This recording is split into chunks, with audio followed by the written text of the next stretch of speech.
Hello students, in the previous video we have studied about the interference, clear? In which we have derived the derivation for getting the position of nth fringe from the central bright fringe, clear? And the formula got by this, that is your the distance between your central bright and nth bright. How much was distance? That was your nd lambda divided by small d. Clear? If you want to find it like this one, here is your suppose central bright and here is your first bright. Here is your second bright and here is your third bright.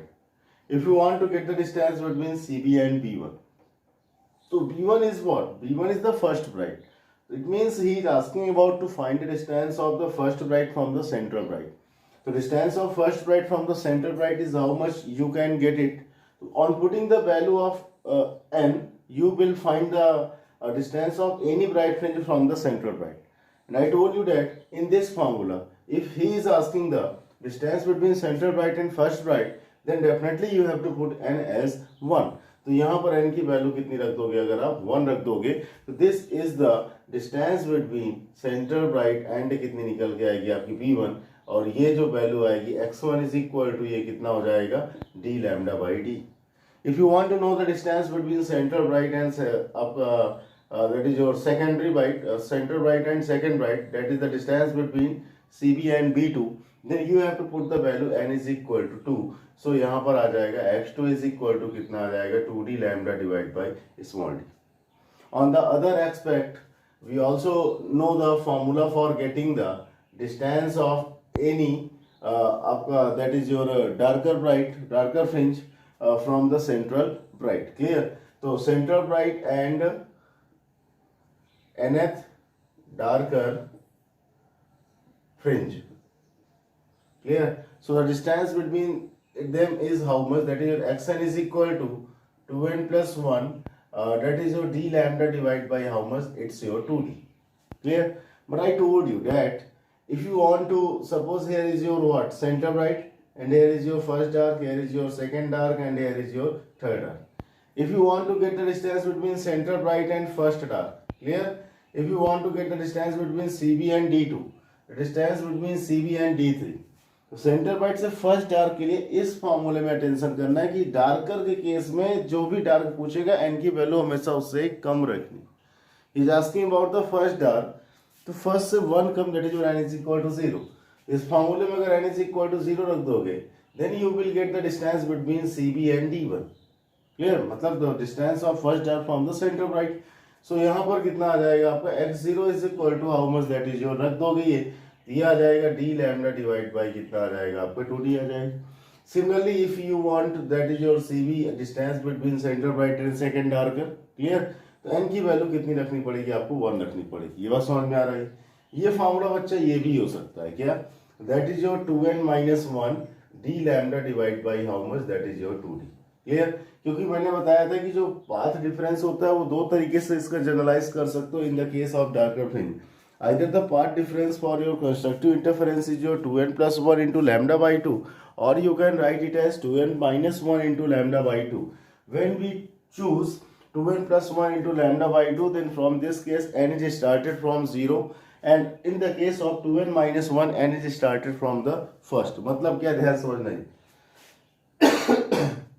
अगर आप इस फार्मूले को इस term पे पढ़ते हो तो आपको थोड़ा सा फायदा मिलेगा. क्या फायदा मिलेगा? आपको सोचने की जरूरत नहीं है कि भाई ये फर्स्ट डार्क है, सेंटर ब्राइट से डिस्टेंस चाहिए तो इनकी वैल्यू कितनी रखी जाए. ये सब सोचने की कोई भी रिक्वायरमेंट यहाँ पर नहीं है. क्यों? क्योंकि यहाँ पर अगर पूछेगा सेंटर ब्राइट और पहली डार्क के बीच में, इस फॉर्मूले में शुरुआती कहाँ से होती है? n इज इक्वल टू 1 से. तो यहाँ जिस डार्क के बारे में पूछेगा उसकी वैल्यू वहां पर क्या करते जाएंगे? अपन फटाफट लिखते जाएंगे. ये बात समझ में आ रहा है? तो या तो आप nth ब्राइट फ्रिंज का ये वाला फॉर्मूला पढ़ो या तो ये वाला फॉर्मूला पढ़ो. ये फॉर्मूला कल मैंने डेरिवेशन के दौरान नहीं बताया था. तो जब डेरिवेशन में अपन उस nth फ्रिंज को डार्कर फ्रिंज ले रहे थे, then we have used the formula for the path difference of the darker fringe.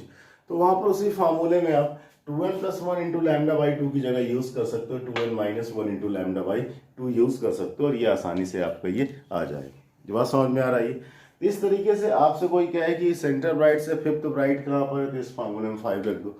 Centre bright से 10th डार्क कहाँ पर है, तो इस फार्मूले में 9 रख दो। हमेशा 1 कम रखा जाता है। और अगर उसे यूज करो तो 10th पूछा तो सीधे सीधे क्या रख दोगे वहां पर, आप ये 10th रख दोगे। तो इस तरीके से आपको ये पता चला कि जो फ्रिंजेस होती हैं इंटरफेरेंस में, उनके बीच की लोकेशंस को आप आसानी से क्या कर सकते हो, फाइंड आउट कर सकते हो। आप बता सकते हो कि कौन से फ्रिंज किस फ्रिंज से कितनी डिस्टेंस पर होती है by using these two formulas. Clear. इसके बाद इंटरफेरेंस में we have one more smaller topic and that is nothing but it's your fringe width. Clear. तो smaller topic is your, that is your fringe width and it is denoted by beta. Clear. So what is fringe width? Fringe width is what? It is defined as the distance between two consecutive brighter or two consecutive darker fringe. ये बात समझ में आ रही है? इसको define में कर रहा हूं आपको ये, that is your, it is defined as the distance between two consecutive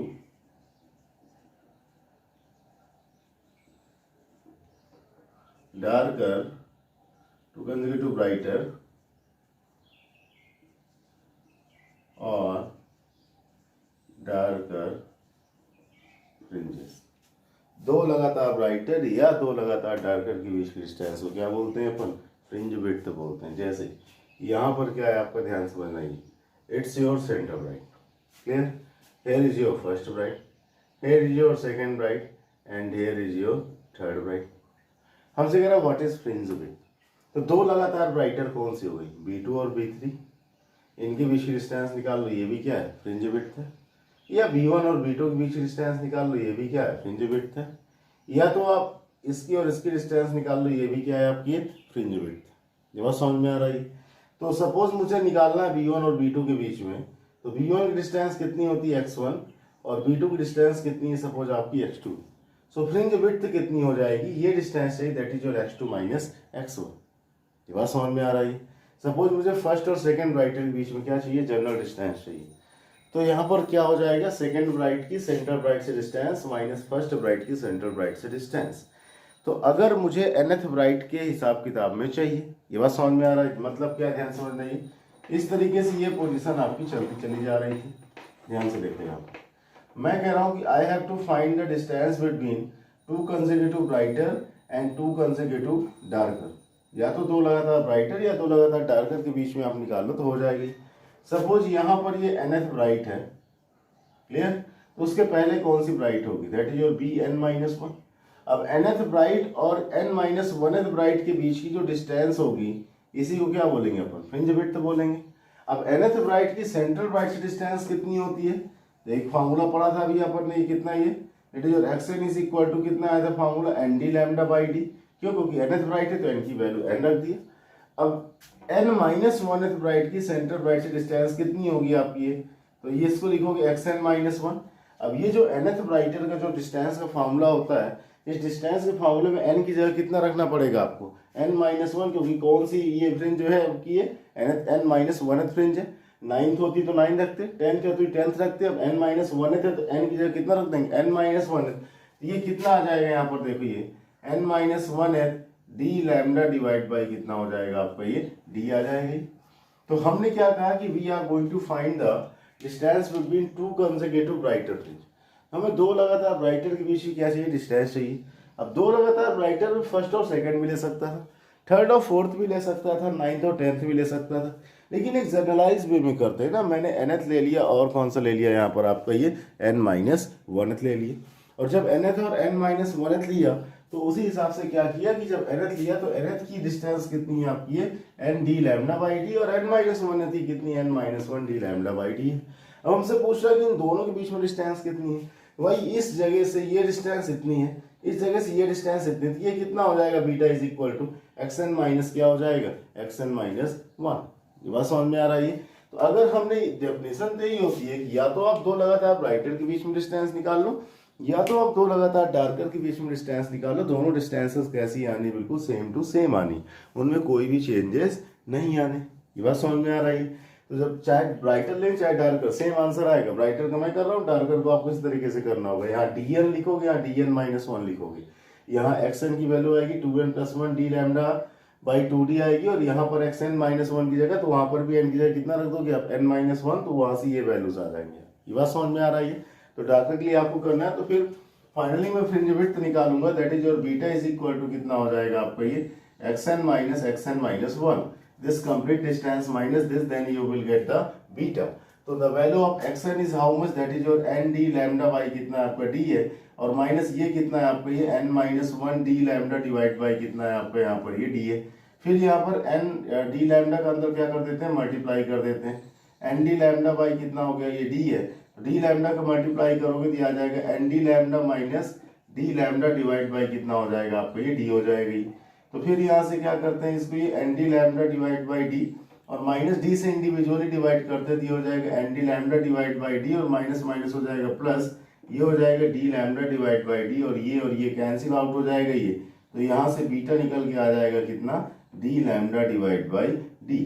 इसका मतलब क्या हो गया, इसका मतलब ये हो गया कि जो फ्रिंज विड्थ होती है बच्चा, वो फ्रिंज विड्थ आपकी किन्हीं भी दो लगातार ब्राइटर, चाहे B1 से B2, चाहे B6 से B7 के बीच की डिस्टेंस हमेशा कितनी होती है, डी लैम्डा अपॉन डी, या किन्हीं भी दो लगातार डार्कर के बीच की डिस्टेंस में कितनी होती है, डी लैम्डा अपॉन डी होती है। ये बात समझ में आ रहा है, कोई प्रॉब्लम इसमें, डन। इसको आप चेक कर सकते हो, आपके पास ये फार्मूला है, इन फार्मूला से आप इसको चेक भी कर सकते हो कि क्या वाकई डिस्टेंस इतनी होती है कि नहीं होती है। इसको चेक करने का एक तरीका मैं बता रहा हूँ, ध्यान समझना ही। मैं यहाँ पर बहुत ढेर सारे फ्रिंजेस का डायग्राम ड्रॉ करने वाला हूँ, क्लियर। सो यहाँ पर मैंने इस तरीके से ये क्या कर लिया, ड्रॉ कर लिया। यहाँ पर आपकी सेंटर ब्राइट है, यहाँ पर आपकी फर्स्ट डार्क है, क्लियर। यहाँ पर आपकी फर्स्ट ब्राइट है, यहाँ पर आपकी सेकंड डार्क है, और यहाँ पर आपकी कैसी है, आपकी सेकंड ब्राइट, क्लियर। अब मुझे पता है कि सेंटर ब्राइट से डार्क की जो डिस्टेंस निकाली जाती है उसके लिए फॉर्मूला होता है 2n + 1 डी लैम्डा बाई कितना होता है आपका 2d। और मुझे पता है सेंटर ब्राइट से जो ब्राइट की डिस्टेंस निकाली जाती है उसका फॉर्मूला होता है xn = nd lambda divide by D. अब इस फॉर्मूले में अगर फर्स्ट ब्राइट करेगा तो n की जगह 1 रखेंगे, इस फॉर्मूले में अगर फर्स्ट ब्राइट डार्क करेगा तो n की जगह 0 रखेंगे। तो भाई सेंटर ब्राइट और फर्स्ट डार्क के बीच की डिस्टेंस कितनी है, इस फॉर्मूले में n की जगह 0 रख दोगे। तो जब 0 रख दोगे तो ये डिस्टेंस कितनी आ रही है यहाँ पर आपकी है D lambda divide by 2d। ये बात समझ में आ रही है। फिर यहाँ पर सेंटर ब्राइट और सेकंड डार्क के बीच में डिस्टेंस कितनी है, तो n की जगह कितना रख दोगे आप, ये 1 रख दोगे।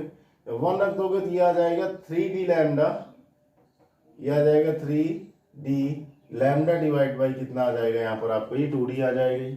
सिमिलरली यहाँ पर अगर मैं पूछूं ये सेंटर ब्राइट से पहली ब्राइट की डिस्टेंस कितनी है, तो चूंकि ब्राइट की डिस्टेंस पूछी यार इसलिए ब्राइट वाला फॉर्मूला यूज करेंगे। n की जगह 1 रख दोगे तो कितना आ जाएगा, देखो ये जो डी लैम्डा बाई डी आ जाएगा ये। और मैं यही पूछूं कि सेंटर ब्राइट से सेकंड ब्राइट की डिस्टेंस कितनी है यहाँ पर ये, तो n की जगह 2 रख दोगे तो कितना आ जाएगा यहाँ पर आपको ये 2d लैम्डा बाई कितना आ जाएगा ये d आ जाएगा। अपन की ओर फ्रिंज विड्थ को चेक कर रहे हैं कि क्या वाकई फ्रिंज विड्थ हर समय d लैम्डा बाई d होती है। ये बात समझ में आ रही है। अब फ्रिंज विड्थ का ये कहना कि किन्हीं भी दो लगातार डार्कर या किन्हीं भी दो लगातार ब्राइटर के बीच की डिस्टेंस को क्या बोलते हैं, फ्रिंज विड्थ बोलते हैं। अब मुझसे किसी ने कहा कि चलो B1 और B2 के बीच की डिस्टेंस निकालो। अब B1 और B2 मतलब दो लगातार ब्राइटर के बीच डिस्टेंस क्या हो जाएगी, आपकी बीटा कहलाएगी। अब B1 और B2 को क्या हो जाएगा, B2 की डिस्टेंस माइनस B1 की डिस्टेंस, ये कितना आ जाएगा, निकल के आ जाएगा देखो 2d lambda divide by D minus कितना हो जाएगा d lambda divide by D. इसको सॉल्व करोगे तो आ जाएगा d lambda divide by D. ये बात समझ में आ रही है। अब मुझसे किसी और ने कहा कि नहीं भाई अब आप D1 और D2 के बीच की डिस्टेंस बताओ, तो D1 और D2 भी लगातार दो लगातार कैसी हैं आपकी, डार्कर। ये बात समझ में आ रही है। तो दो लगातार डार्कर के बीच की डिस्टेंस भी किसके इक्वल होगी, फ्रिंज विड्थ के इक्वल। और इसकी वैल्यू कितनी होगी, ये this D1 distance D2 distance minus D1 distance, ये डिस्टेंस आ जाएगी। तो ये कितनी यहाँ पर देखो ये दैट इज जो 3d lambda divide by 2d minus कितना आ रहा है आपका ये d lambda divide by 2d आ रहा है। अब इसको सब्सट्रैक्ट करेंगे तो ये आ जाएगा 2d lambda divide by 2d, 2 से 2 कैंसिल हो गया तो ये आ गया d lambda divide by d। मतलब या तो दो लगातार डार्कर के बीच की डिस्टेंस निकालो या दो लगातार ब्राइटर के बीच की डिस्टेंस निकालो, उसकी वैल्यू हमेशा क्या होती है आपकी, बिल्कुल सेम टू सेम होती है। ये बात समझ में आ रही है। अच्छा अगर कोई आपसे ये पूछे कि ये बताओ पहली डार्कर और पहली ब्राइटर के बीच में डिस्टेंस कितनी, ये डिस्टेंस हमसे पूछ रहा कोई, दैट इज योर D1 और V1 के बीच में डिस्टेंस कितनी, तो B1 डिस्टेंस कितनी, d lambda by D, D1 distance इतनी है, दोनों को सब्सट्रैक्ट कर दोगे ये डिस्टेंस आ जाएगी। इस डिस्टेंस का कोई पर्पस नहीं, बस ऐसे निकलवा रहा हूँ, ये बात समझ में आ रहा है। जब इसको सब्सट्रैक्ट करोगे तो कितना आएगा, d लैम्डा बाई डी और माइनस कितना आ जाएगा, d lambda divide by 2d, तो जब सॉल्व करोगे तो ये कितना आ जाएगा, d lambda divide by 2d। मतलब हर एक डार्कर और हर एक ब्राइटर के बीच में डिस्टेंस कितनी होती है आपकी, ये that is your d lambda divide by 2d। हर एक डार्कर हर एक ब्राइटर के बीच डिस्टेंस कितनी होती है, d lambda divide by 2d। तो यहाँ से एक कंसेप्ट निकल रहा है कि इंटरफेरेंस के दौरान जो भी स्क्रीन पर हमारा पैटर्न बनता है, उस पैटर्न पर जो भी हमें ऑब्टेन्ड होती है, जिस टाइप की फ्रिंजेस हमें ऑब्टेन्ड होती हैं, वो सारी की सारी फ्रिंजेस कैसी रहती हैं आपकी, बिल्कुल सेम टू सेम एक ही पोजीशन पर क्या रहती हैं यहाँ पर आपकी, दैट इज योर बिल्कुल फिक्स रहती है उनकी पोजीशन। सारे फ्रिंजेस के बीच की डिस्टेंस क्या रहेगी, बिल्कुल फिक्स रहेगी। ये बात समझ में आ रहा, कोई प्रॉब्लम इसमें? जैसे सेंटर ब्राइट से पहले dark d lambda by 2d, पहले से पहली bright d lambda by 2d, पहली ब्राइट से दूसरा dark d lambda by 2d, दूसरी ब्राइट से दूसरा डार्क से दूसरी bright d lambda by 2d। मतलब इंटरफेरेंस में जो फ्रिंजेस स्क्रीन पर ऑब्टेन्ड होती हैं, the position of fringes during interference is always fixed. ये बात समझ में आ रहा है। और सारी फ्रिंजेस एक दूसरे से बिल्कुल इक्वल डिस्टेंसेस पर होती हैं। ये आप निकाल सकते हो, किसी फ्रिंज की डिस्टेंस कहीं से भी क्या कर सकते हो, इसको आप फाइंड आउट कर सकते हो। इतना मैं हटा रहा हूँ। तो basically I found that is your fringe width. Clear? Either you can use the formula for two brighter or two darker. The value of fringe width always a constant. That is your beta is equal to d lambda by d. ये बात समझ में आ रही है। फिर यहाँ पर क्या है आपका, ये that is your dependency of fringe width. Fringe width किस पर डिपेंड करती है, ये हमको क्या करना है, आपको ये देखना। ये बात समझ में आ रही है। फ्रिंज विड्थ किस पर डिपेंड करती है, that is your capital D. Capital D क्या है आपका, ये स्लिट से स्क्रीन की डिस्टेंस। ये बात समझ में आ रही है। तो यहाँ पर ध्यान से सुनो, ये ध्यान सुनना इसको, ये कि दैट इज योर फर्स्ट है आपका ये beta is directly proportional to capital D.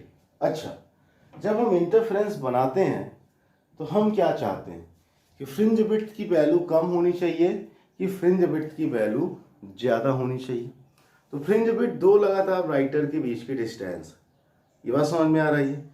आपने इंटरफेरेंस पैटर्न किसी एक वॉल पर या किसी एक स्क्रीन पर बनाया और हम चाहते हैं कि वो पैटर्न हमको क्लियरली क्या हो, दिखाई दे। तो पैटर्न क्लियर कब दिखाई दे, मतलब उसकी सारी फ्रिंजेस क्लियर दिखाई दे, यहाँ ब्राइट है, यहाँ डार्क है, यहाँ ब्राइट है, यहाँ डार्क है। वो क्लियर कब दिखाई देगा, जब फ्रिंजेस के बीच में एक सफिशियंट गैप होगा। अगर फ्रिंजेस के बीच में गैप बहुत कम होगा तो फ्रिंजेस एक दूसरे से ओवरलैप कर जाएंगी। जब ओवरलैप कर जाएंगी तो ना तो सही से ब्राइट का आइडिया लगेगा, ना तो सही से डार्क का आइडिया लगेगा। अगर फ्रिंजेस के बीच में डिस्टेंस क्या होंगी आपकी, ये ज़्यादा होंगी। भाई फर्स्ट ब्राइट यहाँ है, दूसरी यहाँ बनी, तो मुझे दिख रहा है पहली यहाँ दूसरी यहाँ, लेकिन पहली यहाँ दूसरी भी इसी के बिल्कुल पास में, तो वहाँ बड़ा कंफ्यूजन हो जाएगा। तो इसका मतलब we want more separation between the fringes, जो पैटर्न में मिलती है किसमें, आपकी स्क्रीन में। इसका मतलब क्या है, बीटा इज व्हाट, दो लगातार ब्राइटर या दो लगातार डार्कर के बीच की डिस्टेंस। हम चाहते हैं कि बीटा की वैल्यू क्या होनी चाहिए, ज्यादा होनी चाहिए। ये बात समझ में आ रही है। बीटा की वैल्यू ज्यादा होने से क्या हो जाएगा, जितनी भी फ्रिंजेस बनेंगी उन फ्रिंजेस के बीच का जो गैप रहेगा वो ज्यादा रहेगा, और वो फ्रिंज हमें क्लियरली बहुत ही अच्छे तरीके से क्या होगी आपकी, ये दिखाई देगी। ये बात समझ में आ रही है। तो beta is directly proportional to d. और हमें बीटा हमेशा कैसा चाहिए, हमेशा बीटा हमें चाहिए ज्यादा हाई टू हाई। जितना हाई हो जाए उतना अच्छा इंटरफेरेंस पैटर्न हमको क्या होगा, दिखाई देगा। तो बीटा की value as high as possible चाहिए। तो इसका मतलब स्मॉल डी जितना ज्यादा बढ़ाओगे बीटा की वैल्यू क्या होती जाएगी, बढ़ती जाएगी। अपन बीटा को कभी कम करता हुआ नहीं देख सकते क्योंकि उससे हमारा ही लॉस। दूसरा यहाँ पर देखो, ये that is your beta is inversely proportional to कितना है आपका, ये 1/d। ये बात समझ में आ रही है। और डी क्या होता है आपका, स्लिट्स के बीच का गैप होता है। तो स्लिट्स के बीच के गैप से अपने को अगर बीटा एडजस्ट करना है, कि मान लो स्लिट के बीच का गैप बढ़ाया या कम किया गया। क्वेश्चन आते हैं एक नंबर में कि इंटरफेरेंस पैटर्न पर क्या फर्क पड़ेगा अगर स्क्रीन को पुरानी पोजीशन से उठाकर थोड़ा सा दूर रख दिया जाए। तो भाई इंटरफेरेंस पैटर्न क्या बनेगा, अगर आप डी की वैल्यू बढ़ा रहे हो एक तरीके से तो बीटा बढ़ गया, बीटा बढ़ने से इंटरफेरेंस क्लियर हो गया। क्यों? क्योंकि उनके फ्रिंजेस के बीच का गैप क्या हो जाएगा, बढ़ जाएगा। ये बात समझ में आ रही है। इंटरफेरेंस पैटर्न पर क्या फर्क पड़ेगा अगर स्लिट्स के बीच की डिस्टेंस को कम कर दिया जाए। तो भाई अगर आप स्लिट्स के बीच की डिस्टेंस को अगर आप कम करोगे तो डी की वैल्यू कम करोगे तो बीटा ऑलरेडी क्या हो जाएगा आपका, ये बढ़ जाएगा। ये बात समझ में आ रही है। सो यहाँ पर डी कितना होना चाहिए, जितना कम से कम होगा उतना ही बेहतर होगा हमारे लिए। ये बात समझ में आ रही है। ये दो कंडीशन शायद आपको समझ में आ रही होंगी।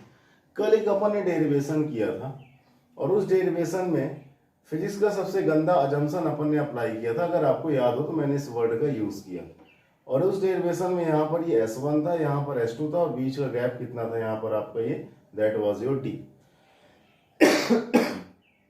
ठीक, फिर यहाँ पर क्या था आपका ये कि यहाँ पर अपन ने लिया था ये कि सपोज यहाँ पर ये पॉइंट कैसा है P है और यहाँ आपकी बन रही थी सेंटर राइट बन रही थी और P पॉइंट पर मैंने क्या कहा था कि ये S1 से एक रे जाएगी, S2 से भी एक वेव जाएगी और P पॉइंट पर जो nth फ्रिंज जिसको बोला था ये किया था ये, और स्लिट प्लेन और इसके बीच का गैप कितना था आपको, that is your capital D। ये बात समझ में आ रही है। एक जगह अपन फंस गए तो लास्ट में अपन ने असम्पशन ले लिया कि late S1P is equivalent to S2P and both are equivalent to D। कल ही असम्पशन लिया था, बहुत ध्यान से देखना। ये अपन ने क्या लिया था ये कि S1P किसके इक्वल है, S2P के, और वो किसके इक्वल है, D के इक्वल है। ये असम्पशन कहीं से गलत नहीं लिया गया था, ये असम्पशन ऐसा ही होगा। अगर आप क्लियर इंटरफेरेंस ऑब्टेन कर रहे हो तो ये जो असम्पशन है ये कोई असम्पशन नहीं है, ये हमारा राइट था कि हम इसको क्या कर सकते थे, ले सकते हो तो, और हमने इसको लिया। ये बात समझ में आ रहा है, कैसे ध्यान समझना है। हम क्या चाहते हैं कि इंटरफेरेंस अच्छा से अच्छा। इंटरफेरेंस कब अच्छा होगा, जब बीटा की वैल्यू ज्यादा होगी। बीटा की वैल्यू कब ज्यादा होगी, जब स्लिट से स्क्रीन की डिस्टेंस बहुत ज्यादा होगी और स्लिट्स के बीच का गैप क्या होगा, बहुत ही कम होगा। ये बात समझ में आ रही है। अब ध्यान समझना, ये अगर मैं इस डायग्राम को इस कंडीशन के हिसाब से बनाता हूं तो मैं S1 और S2 के बीच का गैप बहुत कम कर दूंगा। ये बात समझ में आ रही है। ये हो गया S1, ये क्या हो गया आपका S2 हो गया ये। फिर यहाँ पर क्या ले लेते हैं आपका ये, और ये स्क्रीन का गैप कैसा कर दूंगा, बहुत ही ज्यादा कर दूंगा। मतलब मैं D की वैल्यू बढ़ा दिया और S1 और S2 के बीच का गैप कम कर दिया। अब यहाँ पर क्या आ गया आपका पॉइंट P आ गया ये इस तरीके से। सपोज तो S1 से P को मिला दो, देखो ध्यान से, ये S1 से P को मिलाया और S2 को किससे मिलाया आपने, P से मिलाया। ये क्योंकि डिस्टेंस बहुत कम है और ये डिस्टेंस बहुत ज्यादा है तो इस केस में ये दोनों आपस में कैसे हो जाएंगे, इक्वल हो जाएंगे। और अगर उस डिस्टेंस को और बढ़ा दूंगा तो जो मिला रहा हो, ये मिलाने वाली लाइन भी देखोगे आप कि इसके और इसके स्क्रीन और इसके स्लिट प्लेन के बीच की डिस्टेंस D के क्या हो जाएगा, इक्वल हो जाएगा। और शायद इसीलिए उस असम्पशन को वहां पर क्या किया गया आपको, ये एज्यूम किया गया। ये बात समझ में आ रहा है। तो बाय मिस्टेक नहीं था, वो थोड़ा सा फ्यूचर का टॉपिक था, इसलिए मैंने वहां पर कह दिया था कि द ब्लाइंड असम्पशन है यहाँ पर ये पूरी फिजिक्स का। तो इट वाज नॉट ब्लाइंड, कुछ कंसेप्ट के साथ ही वहां पर क्या किया गया आपको, ये एज्यूम किया गया उसको। ठीक, on coming to the problem number 3, beta is also depend on the wavelength. Lambda is what, wavelength किसकी, जो लाइट अपन यूज कर रहे हैं। तो beta is directly proportional to क्या हो गया आपका, ये लैम्डा हो गया। ये बात समझ में आ रही है। मतलब क्या, ध्यान समझना है। सपोज यहाँ पर क्या है आपकी, ये स्लिट्स है, इस तरीके से स्लिट्स है, यहाँ पर एक सोर्स है और यहाँ पर कैसा है आपका ये, दैट इज योर ये स्क्रीन। और ये बहुत इंपॉर्टेंट जो बताने जा रहा हूँ, ठीक है। आपको पता होता है कि लैम्डा रेड कलर का वायलेट से क्या होता है, ज्यादा होता है। क्लियर, ध्यान समझो यहाँ पर। आपको पता होता है कि since lambda of red colour is greater than lambda of क्या होता है आपका ये वायलेट कलर। ये बात समझ में आ रही है। ठीक, वायलेट स्पेलिंग हमेशा गलत लिखता हूं मैं, आप सुधार लेना। ठीक, तो यहाँ पर क्या है आपका, मुझे पता है कि लैम्डा जो रेड की होती है वेवलेंथ उसकी ज्यादा होती है। भाई रेड की अगर वेवलेंथ ज्यादा है तो बीटा रेड का क्या हो जाएगा, ज्यादा हो जाएगा, और बीटा वायलेट का क्या होगा यहाँ पर आपका ये कम होगा। ये बात समझ में आ रही है। मतलब क्या है यहाँ पर देखो ध्यान से, सपोज हमारे पास ये कैसी है आपकी इंटरफेरेंस का अरेंजमेंट। अपन ने यहाँ पर एक सोर्स रखा तो यहाँ पर तो हमेशा सेंटर ब्राइट बनना है। क्लियर, सेंटर ब्राइट बना। सपोज यहाँ रेड लाइट का सोर्स रखा तो सेंटर ब्राइट के बाद कहीं पर डार्क बनेगा, फिर क्या बनेगा, पहला ब्राइट, फिर कहीं डार्क बनेगा, फिर क्या बनेगा, दूसरा ब्राइट। ये तो ये था। ठीक, अगर अपन यहां पर वायलेट रख देते, ये बात समझ में आ रहा है, स्पेलिंग सही कर देते, VIOLET। अगर हम यहां पर क्या रख देते, वायलेट कलर रख देते अब भी तो यही बनता, रेड की जगह वायलेट रख देते। ये रेड की फ्रिंजेस की पोजीशन थी, जो पहले रेड कलर देख के रख लिए। व्हाइट रखते तो सेंटर ब्राइट तो यही बनेगा, स्लिट्स के प्लेन को डिवाइड करने वाली लाइन पर सेंटर ब्राइट हमेशा होगा, उसको कोई फर्क नहीं पड़ता। लेकिन वायलेट का जो पहला ब्राइट होगा वो आपका यहां पर होगा, और जो दूसरा ब्राइट होगा वो यहां पर होगा। क्यों? क्योंकि वायलेट की जो वेवलेंथ है वो कैसी है, कम है। वेवलेंथ कम है तो उसका फ्रिंज विड्थ भी क्या होगा, कम होगा। अगर फ्रिंज विड्थ कम है तो इसका मतलब फ्रिंजेस जो मिलेंगी स्क्रीन पर उनके बीच में डिस्टेंस भी क्या होगी, आपकी कम होगी। लेकिन यहां पर जो था आपका ये रेड कलर का वेवलेंथ कैसा था, आपका ज्यादा था। और अगर इसका वेवलेंथ ज्यादा था तो इसकी फ्रिंज विड्थ ज्यादा होगी, मतलब रेड कलर्स में जो भी फ्रिंजेस मिलेंगी उसकी जो फ्रिंज विड्थ होगी वो कैसी होगी, आपकी ये ज्यादा होगी। ये बात समझ में आ रहा है? फ्रिंजेस के बीच का गैप वायलेट के कंपैरिजन में क्या होगा, आपका ज्यादा होगा। ये बात समझ में आ रहा है? इतना ये ठीक। फिर इसके बाद एक चीज आपने और पढ़ रखी है, ध्यान समझना है, that is your fourth point. क्या है ये, सुनो ध्यान से। एक क्वेश्चन ये भी पूछा जा सकता है कि हमारे पास क्या ये स्लिट्स है और यहाँ पर स्क्रीन, क्लियर? तो यहाँ पर कोई सोर्स था तो उसकी यहाँ सेंटर ब्राइट मिल रही थी, यहाँ फर्स्ट ब्राइट मिल रही थी, यहाँ सेकंड ब्राइट मिल रही थी, बीच में डार्क मिलती रहती है, ठीक है। ये डिस्टेंस डी थी और स्लिट्स के बीच की डिस्टेंस कितनी थी, आपकी स्मॉल डी थी। ये बीच में मीडियम कौन सा था आपका, यहाँ पर ये एयर था। ये बस समझ में आ रहा है? कोई प्रॉब्लम इसमें? अब कह रहा है कि अगर इस पूरे एपरेटस को वाटर में डिप कर दिया जाए, वाटर में डिप करने से डी चेंज नहीं होगा, स्मॉल डी चेंज नहीं होगा, सोर्स चेंज नहीं होगा, बल्कि इसके पूछ रहा है कि फ्रिंजेस की पोजीशन पर क्या चेंज पड़ेगा, मतलब फ्रिंजेस के बीच का गैप बढ़ेगा कि कम पड़ेगा, बढ़ेगा कि कम होगा। गैप बढ़ता है तो इसका मतलब बीटा की वैल्यू बढ़ रही है, और गैप कम हो रहा है तो इसका मतलब बीटा की वैल्यू क्या हो रही, कम हो रही। तो यहाँ पर पूछ रहा है कि फ्रिंज विड्थ पर क्या फर्क पड़ेगा, तो फ्रिंज विड्थ पर क्या फर्क पड़ेगा, तो यहाँ पर देखो ये वाटर आ गया, पहले पूरे में एयर था, बाद में क्या आ गया, वाटर। ये सारे क्वेश्चन पूछे जाते हैं। इतना समझ में आ गया जो सिचुएशन बता रहा हूं मैं, कि अगर बीच में कोई भी मीडियम और आ जाता है तो what is the change in the fringe width, इसको हटा दें अपन। ये क्लियर? जब एक मीडियम आता है तो मीडियम की बातें अपन दो तरीके से करते हैं। एक, अगर पहले चैप्टर में होता है इलेक्ट्रिसिटी और वहां पर, तो मीडियम के कारण उसका डायरेक्ट्रिक कांस्टेंट अलग कर देते हैं, क्योंकि यहाँ पर है वेव ऑप्टिक्स में, इसलिए मीडियम का उसका रिफ्रैक्टिव इंडेक्स क्या कर देंगे, अलग कर देंगे। सो हमें पता है यहाँ पर देखिए, that is we know that refractive index in inversely proportional to lambda. ये मैंने पढ़ाया वहीं पे जहां रिफ्रैक्टिव इंडेक्स आपने दिया। रिफ्रैक्टिव इंडेक्स वेवलेंथ के डायरेक्टली क्या होता है, इनवर्सली क्या होता है, प्रोपोर्शनल होता है। ये बात समझ में आ रही है? तो इसका मतलब क्या हो गया कि lambda is inversely proportional to क्या हो गया आपका, ये एन हो गया। ये बात समझ में आ रही है? वेवलेंथ रिफ्रैक्टिव इंडेक्स से कैसा हो गया, इनवर्सली प्रोपोर्शनल हो गया। अब यहाँ पर हमें पता है कि beta is directly proportional to lambda, और लैम्डा जो क्या लिख सकते हो, 1/n।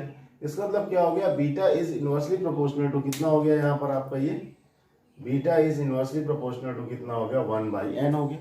मतलब अगर आप n की वैल्यू बढ़ाओगे तो बीटा की वैल्यू क्या हो जाएगी, कम हो जाएगी। तो इसका मतलब क्या हो गया, ध्यान समझना ही, कि अभी तक जो एक्सपेरिमेंट अपन करते थे, अगर बीच में एयर मीडियम रहता था तो कुछ ना कुछ फ्रिंजेस के बीच में लोकेशन होती थी।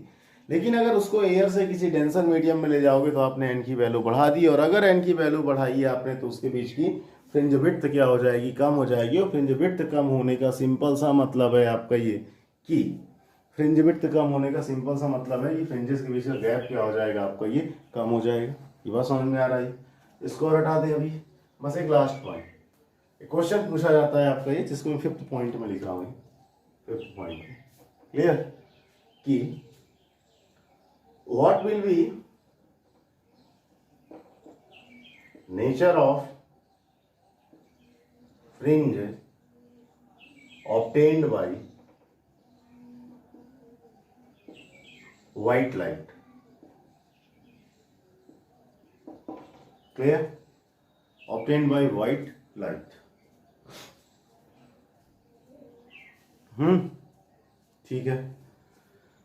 कह रहा है कि अगर यहां पर सुनो ध्यान से, ये स्लिट्स है आपकी, ये जो S1 है और ये कैसी S2 है, और यहां पर आपका एक सोर्स है। ये सोर्स अब मोनोक्रोमेटिक नहीं था। यहाँ पर जो सोर्स यूज करते तो कैसा होता था, मोनोक्रोमेटिक। मोनोक्रोमेटिक का मतलब एक ऐसा सोर्स जिसके पास एक सिंगल वेवलेंथ हो, मतलब केवल एक पर्टिकुलर कलर हो, चाहे वायलेट हो, चाहे प्योर हो, चाहे वायलेट हो, चाहे रेड हो, चाहे ग्रीन हो, चाहे ब्लू हो, चाहे येलो, बात समझ में आ रहा है इतना ये? ठीक,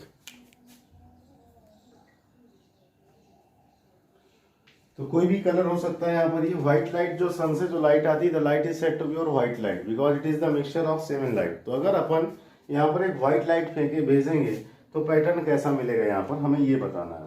करेक्ट। सो यहाँ पर इस तरीके से ये हो गया आपका, ठीक है। सो यहाँ पर देखो कैसा, व्हाइट लाइट भेजोगे तो जो भी लाइट जाएगी तो यहाँ तो क्या मिलेगा आपको, सेंटर ब्राइट ही मिलेगा ही। ये बात समझ में आ रहा है।